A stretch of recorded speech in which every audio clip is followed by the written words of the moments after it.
আজ আমাদের সঙ্গে আছেন জনাব মাহবুব কামাল। উনি সিনিয়র সাংবাদিক, আমাদের বড় ভাই এবং আপনাদের কাছে খুবই পরিচিত মুখ। আপনারা তো ভাববেন যে দুদিন আগেই তো মাহবুব কামাল সাহেবকে নিয়ে আমরা একটা অনুষ্ঠান করলাম, তাহলে আজ আবার কেন?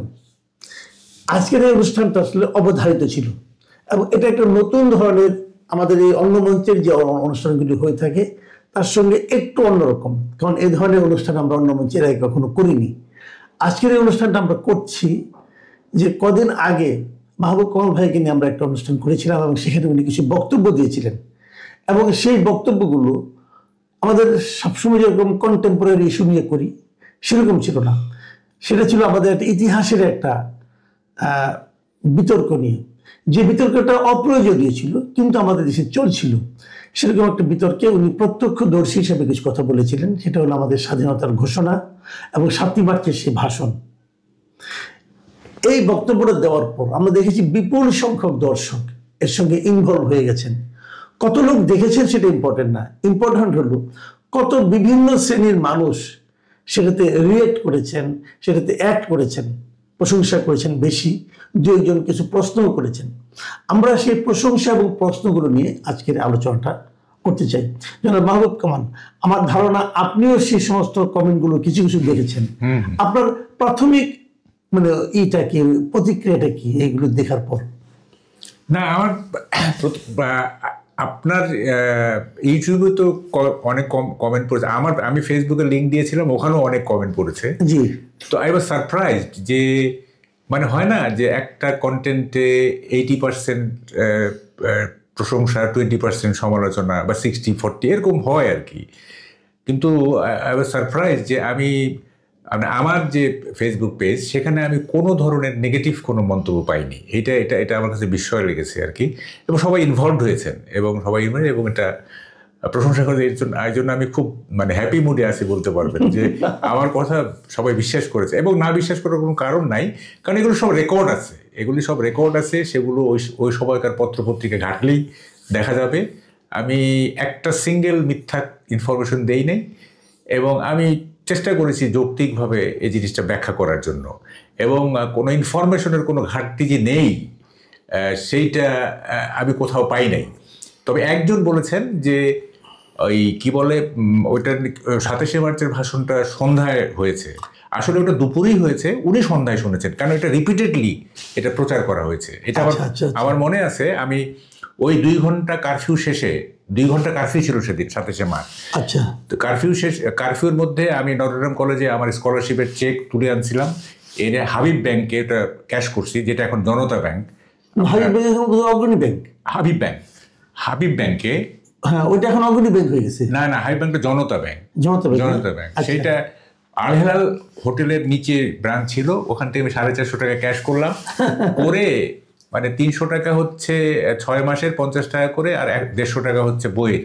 450 টাকা ক্যাশ করে আমি বাসায় এসেছি, মানে কারফিউ শেষ হওয়ার জাস্ট 5 মিনিট আগে। আপনি তখন বাসা ছিল কোথায়? ফকিরাপুরে। আচ্ছা আচ্ছা। বাসায় এসে দেখি যে রেডিও নিয়ে সবাই গোল হয়ে বসে আছে। আচ্ছা আচ্ছা। তো কি ব্যাপার, আমি বললো যে এরকম জিয়া স্বাধীনতার ঘোষণা দিচ্ছে। তো পরে আমিও শুনলাম, মানে ওটা বারবার প্রচার হচ্ছে। হ্যাঁ, প্রথমে উনি on behalf of our great leader বলেন নাই, প্রথমে আই মেজর জিয়া এভাবে বলছেন, কিন্তু পরে আবার উনি আবার on behalf of great leader হ্যাঁ বলছেন আর কি। তো ওইটা দুপুরে। আচ্ছা, একটা কথা আমি বলি, আমার কাছে এটা নিয়ে না একটু মানে আলোচনা হয়েছে, সেটা হলো গিয়া, আচ্ছা এটা আমি প্রশ্ন করার আগে আমি কয়েকটা মন্তব্য পড়ে যাই পরপর, তাহলে আপনার যে এগুলো আমি আমাদের ইউটিউব চ্যানেল থেকে নিয়েছি, অন্য মঞ্চের যে ইউটিউব চ্যানেল আছে সেখান থেকে নিয়েছি।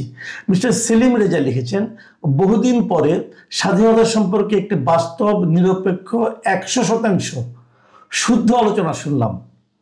ধন্যবাদ ডাবল কামাল ভাইদের।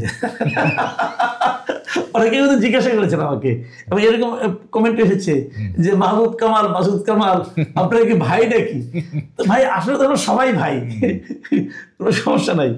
মাহবুব ভাই আমারও অনেক সিনিয়র মানুষ, এবং আমি আপনাদের এই সুযোগে একটু বলে নিই দর্শকদেরকে যে আমি যখন বিশ্ববিদ্যালয়ের ছাত্র, তখন আমি মাহবুব ভাইকে না চিনে ওনার ভক্ত ছিলাম, ওনার লেখার। উনি তখন সাপ্তাহিক যায় দিন পত্রিকায় নিয়মিত কলাম লিখতেন। সেই কলামগুলো পড়ে আমি ওনার এত ভক্ত হয়ে গেছিলাম, আমি অনেকে জানতে চেয়েছি যে এই লোকটা কে, এত সুন্দর লেখে। এবং মানে ওনার লেখার ভাষা আপনার যদি এখন তো উনি মানে বলেননি বেশি, আর সেরকম সাপ্তাহিক তো নাই আজকাল, তো উনি তখন এত সুন্দর লিখতেন। এবং যাই দিন যে সমস্ত কারণে খুব জনপ্রিয় হয়ে উঠেছিল তার মধ্যে কিন্তু মাহবুব ভাইয়ের সেই কলামগুলিও ছিল। আচ্ছা, আরেকজন সৈয়দ ভয়েজ, উনি লিখেছেন, আমি 1971 সনের 7ই মার্চ বঙ্গবন্ধুর ঐতিহাসিক ভাষণ মহসিন হলের ছাত্র হিসাবে মঞ্চের সামনে হাজার হাজার ছাত্রের সাথে নিজ কানে শুনেছি। বঙ্গবন্ধুর সেদিনের ভাষণের শব্দ আমার স্মৃতিতে অম্লান আছে। দুঃখ লাগে যারা দেশের ক্ষমতার মসনদে বসে নির্লজ্জ মিথ্যাচার করে, তখন মনে হয় মুক্তিযুদ্ধ করে ভুল করেছে কিনা। আরেকটা মন্তব্য লিখেছেন মোহাম্মদ শহীদুল ইসলাম, তিনি লিখেছেন, অসাধারণ বিশ্লেষণ, এটাও একটা স্বাধীনতার দলিল। আমি এই জায়গাটাতে একটু আপনি ওই প্রশ্নটা করবো, তার আগে আমি বলতে চাই যে দলিল জিনিসটা কি। এই যে আমরা বিভিন্ন সময় প্রত্যক্ষদর্শীদের কাছ থেকে বক্তব্য নিচ্ছি, এবং আপনি ওই দিন যে কথাটা বলেছেন সেটা তো রেকর্ডেড হয়ে গেল, সবাই শুনলো, জানলো, এবং অনেকে হয়তো এটাকে রেকর্ড করে রেখেছে, ডাউনলোড করে রেখেছে, এগুলোই কিন্তু দলিল। তো আপনার কাছে কি মনে হয় এরকম দলিল কি আরো অনেক হওয়া উচিত ছিল কিনা? শুনেন, সেটা হলো কি, একটা বিখ্যাত কথা আছে যে history is always written by the victors. ইতিহাস বিজয়ীরা লিখে থাকে, কারণ পরাজিতদের ইতিহাস লেখার সুযোগ থাকে না। তো যখন যে সরকার আসবে, যারা বিজয়ী হয় তারা নিজেদের মতো করে ইতিহাস তৈরি করে। দেখবেন আপনি আওয়ামী লীগের আমলে ইতিহাস একরকম, আবার বিএনপির আমলে ইতিহাস একরকম। হ্যাঁ, তো মানে যারা বিজয়ী হয় তারা ইতিহাস লেখে, পরাজিতদের কোনো ইতিহাস থাকে না। তো সরকার পরিবর্তনের সঙ্গে সঙ্গে ইতিহাস যে পাল্টে যায়, এটা কি ঠিক? কেন ঠিক হবে? এইটা তো শুনেন, পৃথিবীর কোনো দেশে, যেমন ধরেন আপনি বলি ভারতের স্বাধীনতার আন্দোলনের ইতিহাস না, আপনার বিজেপি ক্ষমতায় থাকুক কিংবা কংগ্রেস থাকুক, নো ম্যাটার, ওখানে গান্ধীর যে ভূমিকা, নেহরুর যে ভূমিকা, সবার ভূমিকা সমানভাবে স্বীকৃত হয়। হ্যাঁ, আপনি ধরেন আমেরিকাতে ডেমোক্রেটরা থাকুক বা রিপাবলিকান থাকুক, লিটল ম্যাটার্স।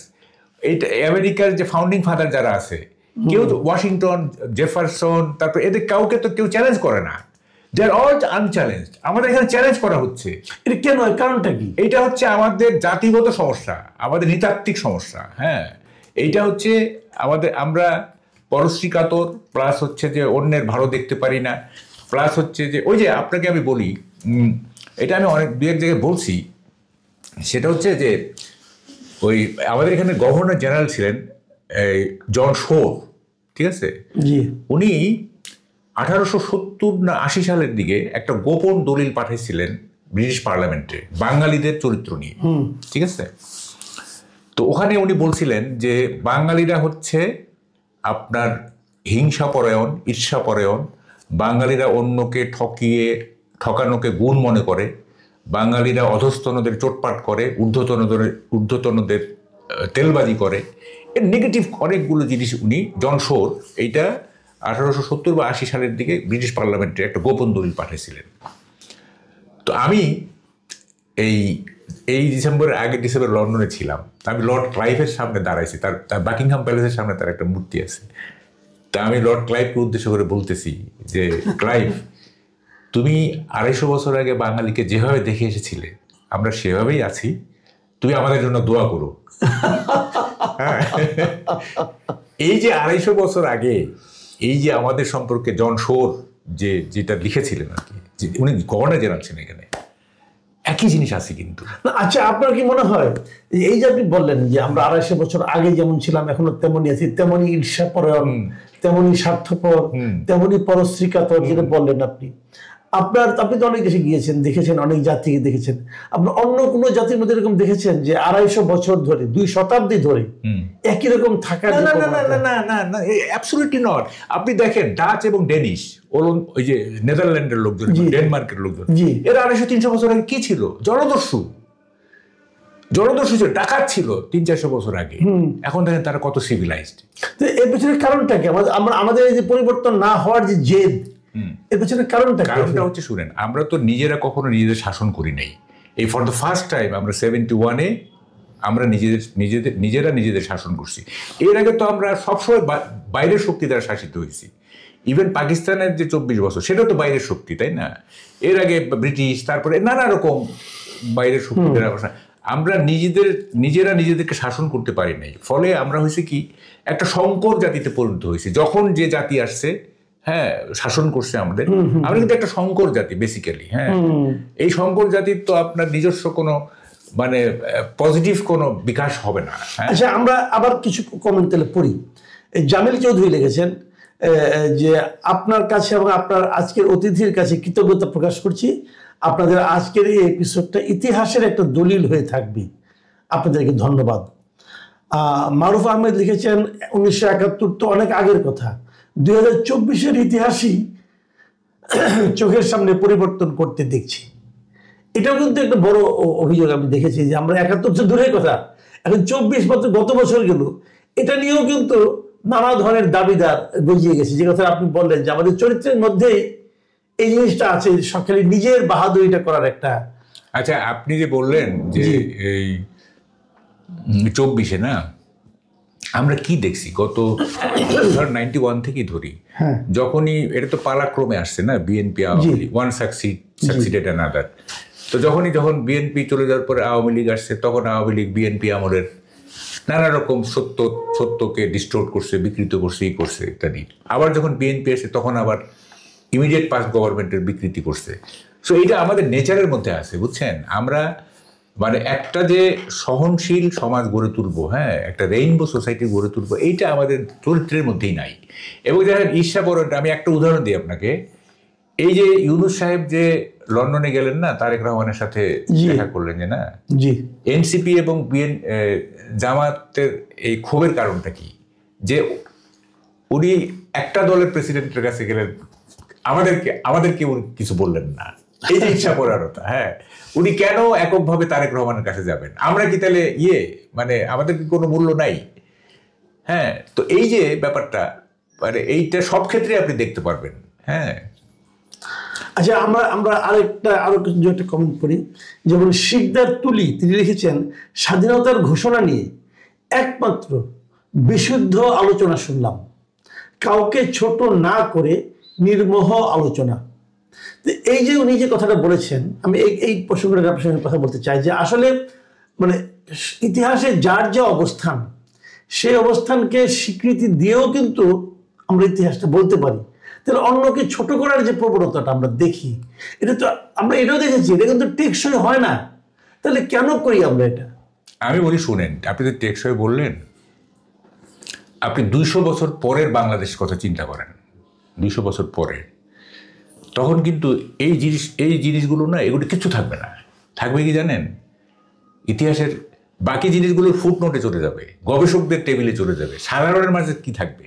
সাধারণের মাঝে থাকবে ইয়াহিয়া খান, বঙ্গবন্ধু, ঠিক আছে, এবং বড়জোর জিয়াউর রহমান, এই থাকবে। কিন্তু মানে অন্য চরিত্রগুলো, অন্য ইয়েগুলি কিন্তু গবেষকদের টেবিলে চলে যাবে বা ফুটনোটে যাবে, পাণ্ডুটিকায় যাবে। মেইন স্টোরিতে কিন্তু এটাই থাকবে যে ইয়াহিয়া খান এবং বঙ্গবন্ধু। যেমন আমরা এখন কি বলি, পলাশির যুদ্ধের ওই সময়টা কি বলি, সিরাজউদ্দৌলা, ক্লাইভ আর মির্জাফর, আর বাকিগুলো তো ফুটনোট। আসলে হয়তো অনেক একজন খুব গুরুত্বপূর্ণ একজন সৈনিকও ছিল না, সে হয়তো খুব ভালো ভূমিকা রাখছে। ওই যে ফরাসি ওই যে আমাদের সিরাজউদ্দৌলার পক্ষে ছিল, তার কথা কেউ বলে? মীর মদন ছিল একজন, আরেকজন তো ফরাসি ছিল, হ্যাঁ, নাও ভুলে গেছে, ভুলে গেছে। মোহনলাল টোহনলাল কে বলে এগুলি? খালি বলে কি সিরাজ, ক্লাইভ আর মির্জাফর। দেখেন 200 বছর পরে চিন্তা করেন, কিচ্ছু থাকবে না, এগুলি কিচ্ছু থাকবে না। থাকবে ইয়াহিয়া খান, বঙ্গবন্ধু, আর বাকিগুলো হচ্ছে ফুটনোট। বুঝতে পারছি আমি? একদম একদম একদম।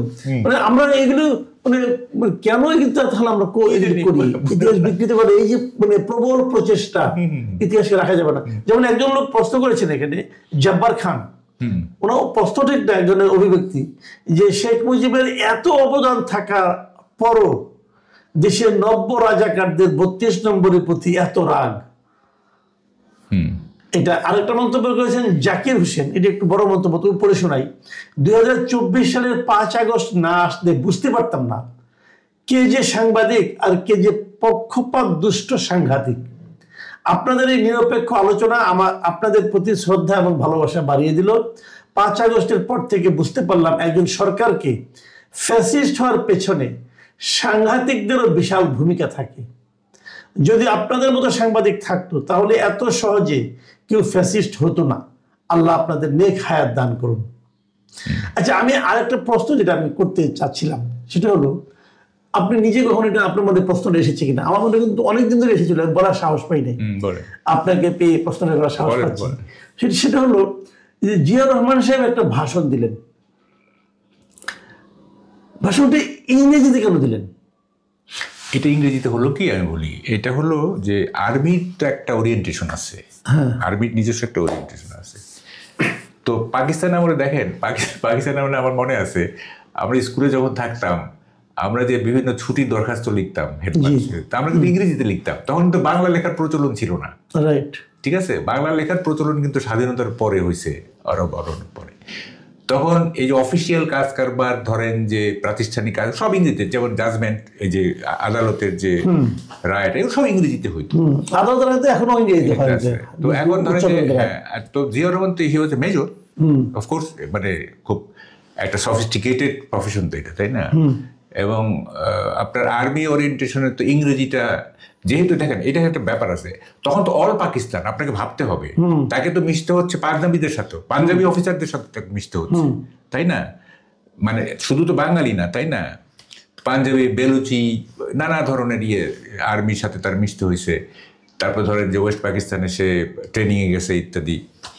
তো সে তার এই কনভারসেশন যেটা আর কি, মানে এই আপনার পারিবারিক বা তার বন্ধু বান্ধবের বাইরে যে প্রফেশনাল জীবন, সেখানে তো তাকে ইংরেজি ব্যবহার করতে হয়েছে, তাই না?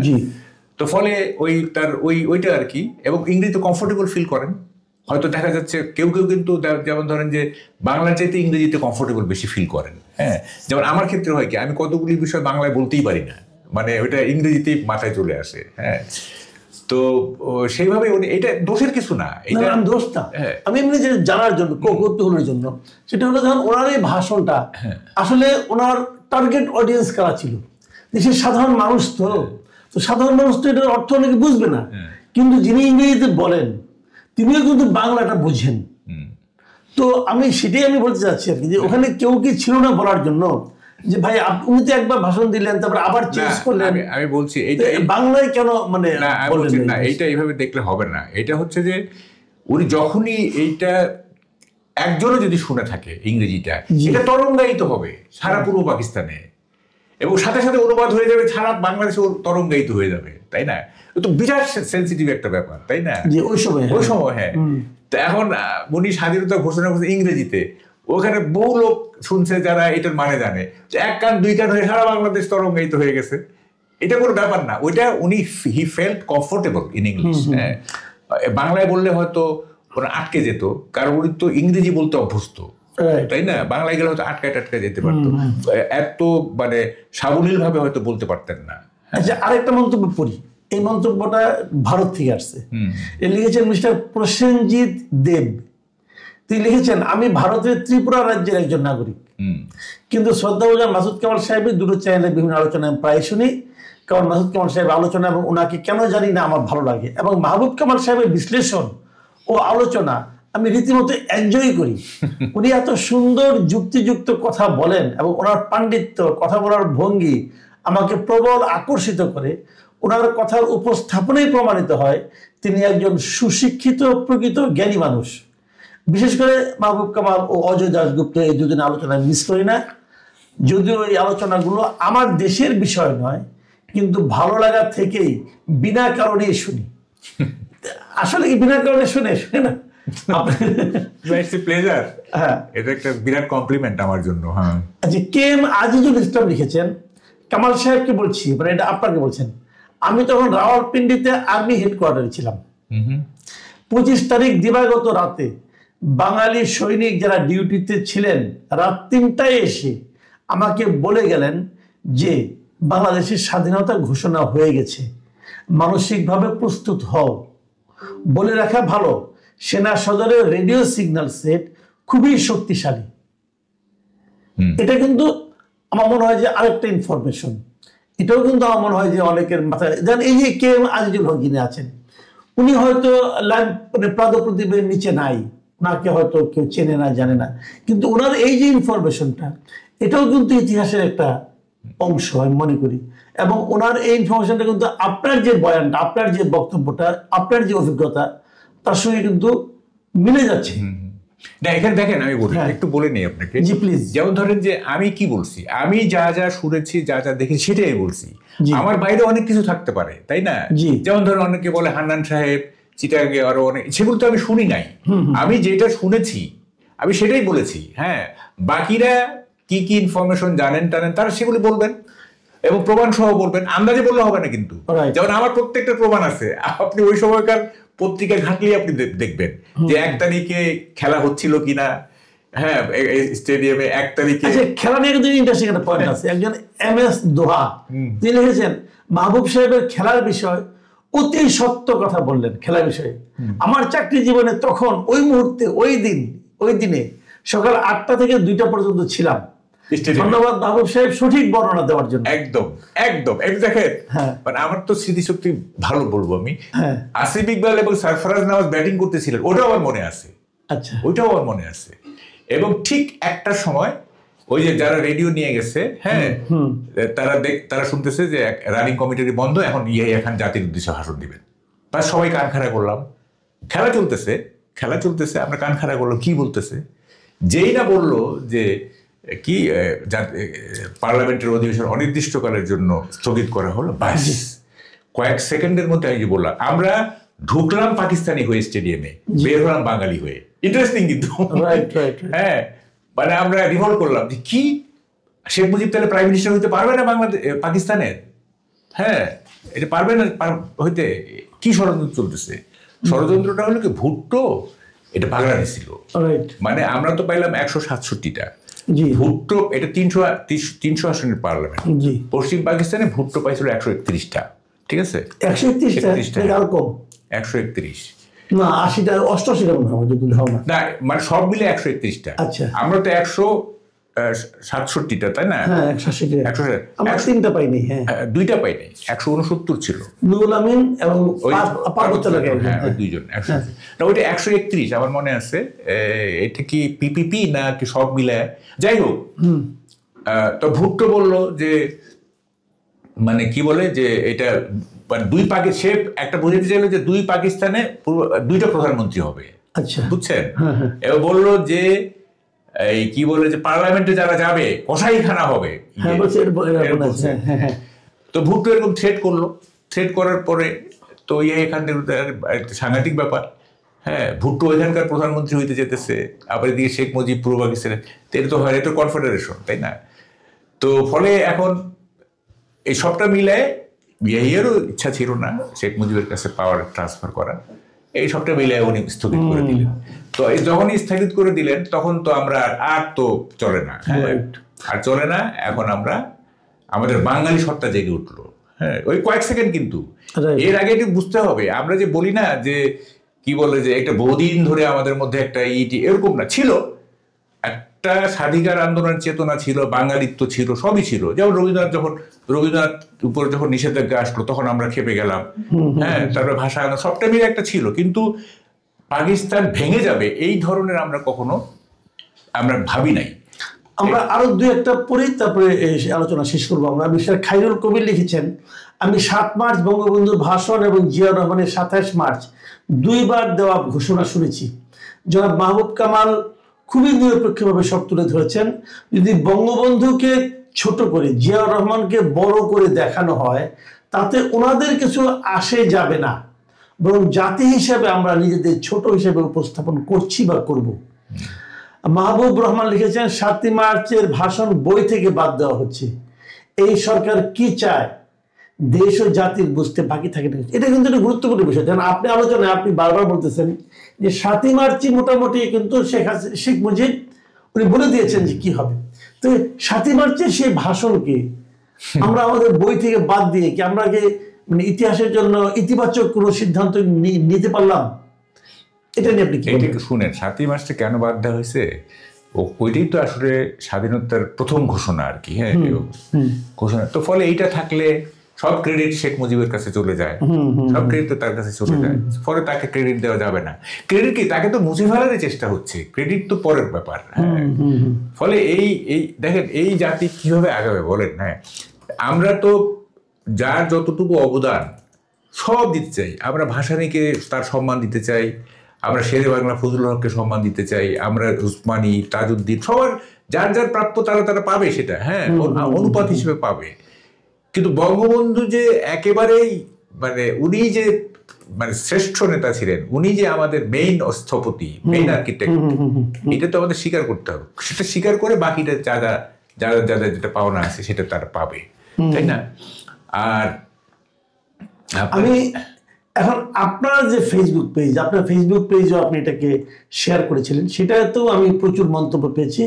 ওখান থেকে আমি গোটা 2-3 মন্তব্য পড়তে চাই। একজন মিস্টার আনোয়ার আলী লিখেছেন, ভাই আপনি বলেছেন বঙ্গবন্ধু জিয়াকে খেতাব দিয়েছিলেন, কিন্তু স্পষ্ট, কিন্তু পরবর্তীতে জিয়ার কীর্তি কি ছিল? রাতারাতি রেডিও বাংলাদেশ থেকে শুরু করে কি না করেছে পাকিস্তানের পক্ষে। তেমনি ওসমানী সাহেব বঙ্গবন্ধু হত্যার আগে বা পরে, হ্যাঁ নিশ্চয়ই তাজউদ্দিন সাহেবের প্রতি কিছুটা অবিচার করা হয়েছে, কিছু কিছু ক্ষেত্রে আওয়ামী লীগের বড় ধরনের বিচ্যুতি ছিল। আপনাকে ধন্যবাদ। জিয়া এদেশের যে ক্ষতি করে গেছে, এদের যতদিন বেঁচে থাকবে ততদিন এই ক্ষতি কেউ করতে পারবে না। প্রথমটা হলো স্বাধীনতা বিরোধী বীজটি সেই রোপণ করে গেছে।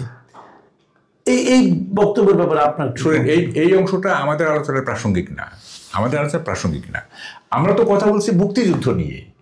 জিয়ার যে সমস্ত নেগেটিভ কাজ সেগুলো তো হচ্ছে 75-এর পরে, তাই না?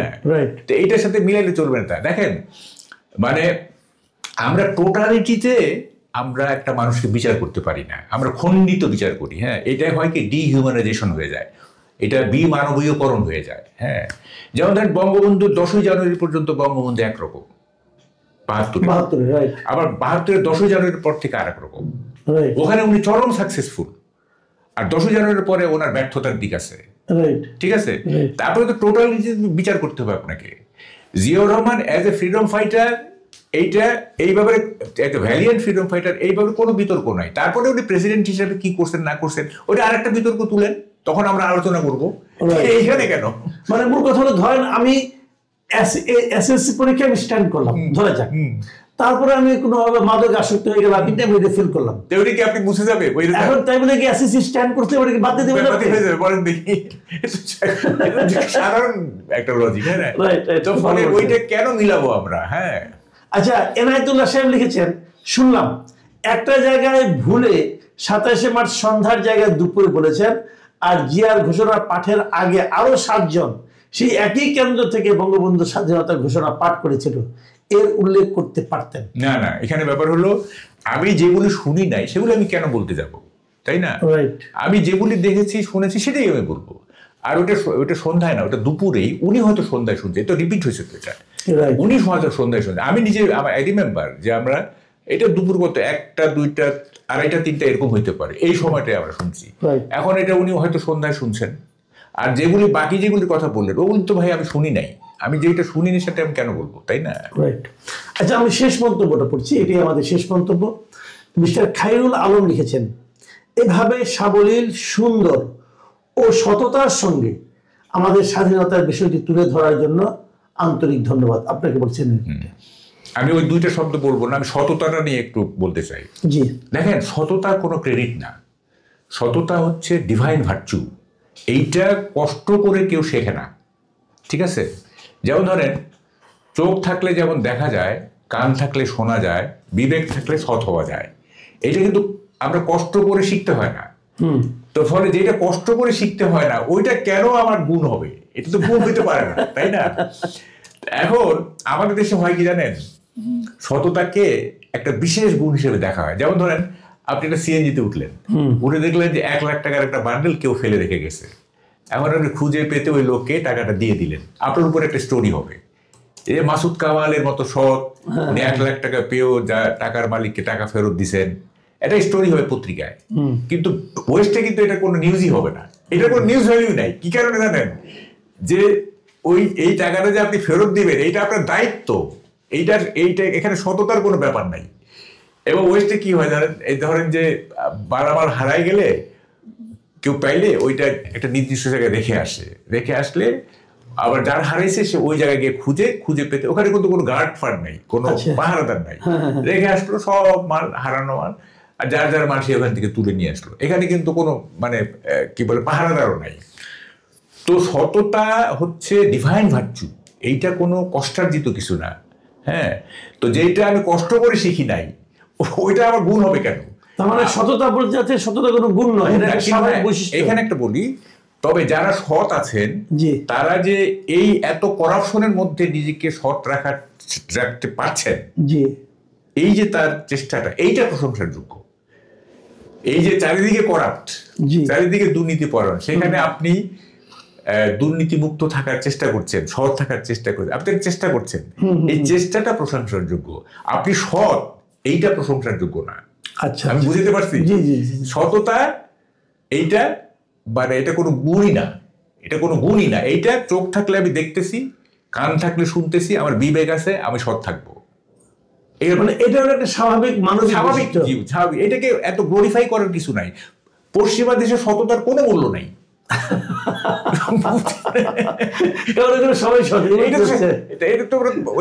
চিন্তা পদ্ধতিতে নাই, চিন্তা পদ্ধতিতে থাকতে হবে। তো যেমন কতগুলি শব্দ আছে ইংরেজিতে আপনি পাবেন না, হ্যাঁ, যেমন ওগুলো তো ওরা ওইভাবে চিন্তাই করেন না, এইসব শব্দ ইংরেজি ভোকাবুলারিতে নাই।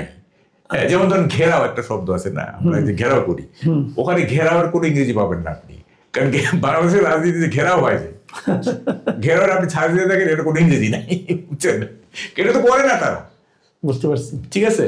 তো ফলে এটা তাদের চিন্তা পদ্ধতি নেই। আমি সততা কোনো গুণ না, এটা আমি এটা একটা ডিভাইন ভার্চু, এটা স্বর্গীয় একটা ব্লেসিংস আর কি। হ্যাঁ, যে সর্ব থেকে এটা দেওয়া হয়। জি, অনেক ধন্যবাদ জনাব মাহবুব কামাল। আমাদের এই বাড়তি যে আয়োজনটা, এই আয়োজনে আপনি আমাদেরকে সময় দিয়েছেন। আপনি খুবই ব্যস্ত মানুষ আমি জানি, তার মধ্যেও মানে আমাদের সময় দিয়েছেন। আমার মনে হয় দর্শকরা এটাকে উপভোগ করবেন। এবং আমি এই কথাটা বললাম এই কারণে যে আমরা সবসময় রাজনীতির যে ছোট ছোট বিষয় নিয়ে, রাজনীতির যে আপনার সংকীর্ণ বিভিন্ন কর্মকাণ্ড নিয়ে আলোচনা করে আমাদের প্রচুর সময় আমরা ব্যয় করি। সেই ব্যয়টাও যে অপচয় আমি তা বলবো না, সেটাও হয়তো প্রয়োজনীয়, কিন্তু তার মাঝে আমাদের কিন্তু মাঝে মাঝে আমাদের যে কিছু আছে তো আমাদের গর্ব করার মতো, সেগুলি যখন আমরা বিকৃত করে ফিরি না, তখন গর্বগুলি নষ্ট হয়ে যায়। আমরা আমাদের সেই গর্ব করার মতো ঘটনাগুলিকে অবিকৃতভাবে দেখতে চাই, অবিকৃতভাবে ভবিষ্যৎ প্রজন্মের জন্য রেখে যেতে চাই। এই প্রচেষ্টা আমাদের অব্যাহত থাকবে। মাহবুব ভাই আমাদের সেই প্রচেষ্টায় আগামীতেও সহায়তা করবেন, এই প্রত্যাশা থাকলো। আপনারা সবাই ভালো থাকবেন। এখন এ পর্যন্তই। আল্লাহ হাফিজ।